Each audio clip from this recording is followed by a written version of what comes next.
दिल्ली में आज Indian industrial association की बैठक हुई, जिसमें दिल्ली के अलग अलग हिस्सों से आए इंडस्ट्रियल इंचार्ज ने बैठक में हिस्सा लिया, जिसकी अध्यक्षता डायरेक्टर प्रियदर्शनी ने की और एमएसएमई मिनिस्ट्री के द्वारा आवंटित इंडस्ट्रियल प्लॉट के कुछ नियमों को लेकर चर्चा की और कुछ अहम फैसले लिए गए और पत्रकारों को बताया इसमें क्या निर्णय लिए गए?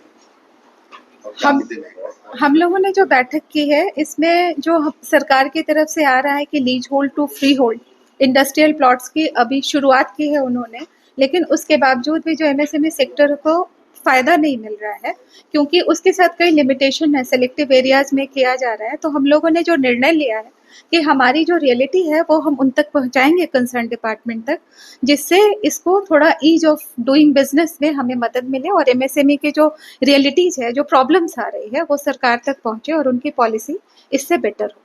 जिस तरह देखा जाता है कि जब अलॉटमेंट होती है तो प्लॉट अलॉट हो जाता है, उसके बाद में जब ट्रांसफर किया करने में दिक्कत आती है, तो नया अलॉटी होता है उसे किन किन परेशानियों का सामना करना पड़ता है? ये बहुत अच्छा सवाल किया आपने।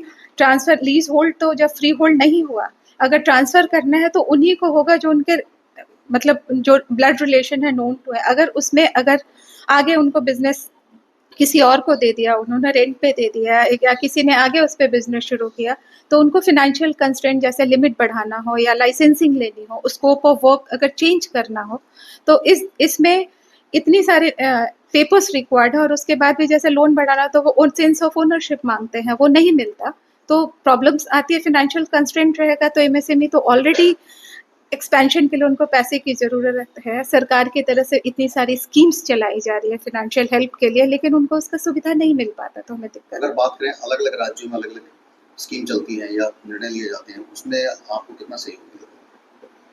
देखिए, अलग अलग राज्यों की अलग अलग स्कीम है, ये आपने बिल्कुल सही कहा, लेकिन जैसे वन नेशन वन पॉलिसी होनी चाहिए। अगर कहीं पे बिल्कुल फ्री होल्ड है तो दूसरी जगह दूसरी एमएसएमई कोई प्रॉब्लम क्यों ऐसा है कि दिल्ली में फ्री होल्ड पॉलिसी जो है 2005 में अनाउंस हो चुकी थी। उसके बावजूद एलजी के अप्रूवल होने के बावजूद, because of multiple authorities, multiple centers, DDA, DSIDC, इन लोगों ने पॉलिसी को इम्प्लीमेंट नहीं किया। ओखला में कर दिया, बवाना में नहीं किया, कीर्तिनगर में कर दिया, इधर ओखला की फ्लैटेड फैक्ट्री में नहीं किया। तो ये जो पॉलिसी है ये नहीं होनी चाहिए। पॉलिसी यूनिफॉर्म होनी चाहिए। हर एक इंडस्ट्री ओनर्स को, इंडस्ट्री यूनिट को फ्री होल्ड किया जाए। उससे होगा क्या कि दिल्ली की जो अपनी जो जीएसडीपी है वो $130 बिलियन की है, which is 9.2% of the national GSDP. तो Delhi contributes many of the part of the GSDP. So GSD Delhi को इम्प्रूव सपोर्ट करना चाहिए ताकि सब इसमें कंट्रीब्यूट कर सके नेशनल बिल्डिंग में। अगर बात की जिस तरह से एक शहर में दो पॉलिसी चलाई जा रही है, तो छोटे उद्योगों को कितना नुकसान हो रहा है? छोटे उद्योग ही तो सफर कर रहे हैं उसमें सबसे ज्यादा। अब जैसे फ्लैटेड फैक्ट्री कॉम्प्लेक्स है, वहाँ पे छोटी छोटी फैक्ट्रीज हैं, 400 500 फुट की फैक्ट्रीज हैं, पर they are also contributing in the national GDP. तो उसको तो कोई देखता ही नहीं है। छोटे छोटे उद्योग हैं, आनंद पर्वत है जैसे, वहाँ भी छोटे छोटे मुद्दों पे चर्चा की गई। सो आज का कॉन्फ्रेंस जो है हम लोगों का इसी पे बिंदु पे केंद्रित था कि जो इंडस्ट्रियल एरिया है वो फ्री होल्ड उसको कैसे कराया जाए और सरकार पे किस तरह से दबाव डाला जाए, सरकार को अवगत कराया जाए कि अभी जो लीज होल्ड चल रहा है उसको फ्री होल्ड करना है। क्यों ज़रूरी है? असेट क्रिएशन में हमको मदद मिले, वो असेट जो हम लोग कभी भी बिजनेस में अपने यूज कर सकें, अपने उत्तराधिकारी को हम लोग ट्रांसफ़र कर सकें, उसको ज़रूरत पड़े तो हम एक्सचेंज कर सकें, बेच सकें। तो ये सारी जो सुविधाएं हमारे पास होनी चाहिए और उसी के लिए हम लोग करें कि हम हमारे जो उद्यमी भाई हैं वो किस बिना पे मेहनत करें। वो मेहनत करें, उनको पता नहीं है ज़मीन उनके पैर के नीचे की है नहीं।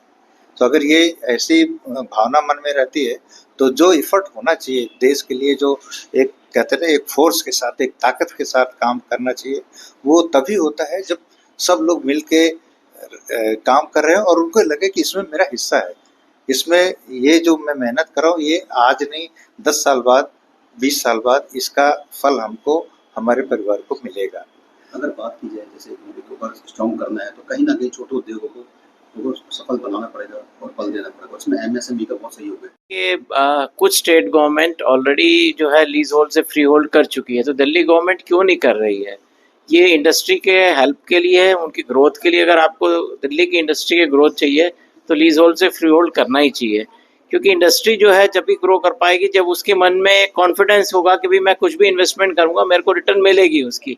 वो डरा डरा रहेगा कि मेरे को कब जो है लीज होल्ड छोड़ करके और अपने प्लॉट पे कुछ और इंडस्ट्री सेटअप करनी है या कुछ भी करना है, तो मेरे को अगर गवर्नमेंट के पास बार बार जाना पड़े तो उसके मन में एक संशय सा रहता है, घबराहट रहती है कि मैं क्यों इतना इन्वेस्टमेंट करूं।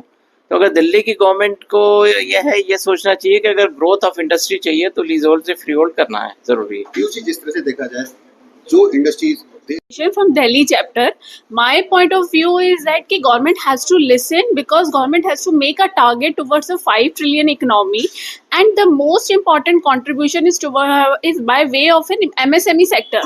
रिसेंटली वी हैड सीन कि एमएसएमई सेक्टर्स के लिए गवर्नमेंट ने बहुत सारे अच्छे अच्छे स्टेप्स उठाए हैं। उनको ये भी ध्यान देना होगा कि without a free hold lease property an industry can not run properly, because free hold lease के लिए इंडस्ट्री के ऊपर एक इंटरेस्ट कॉस्ट फैक्टर भी कम हो जाता है, जो आगे इंडस्ट्री को चलाने के लिए कॉस्ट इफेक्टिव भी ज़रूरी है और वर्किंग कैपिटल के पॉइंट ऑफ व्यू से भी बहुत ज़रूरी है।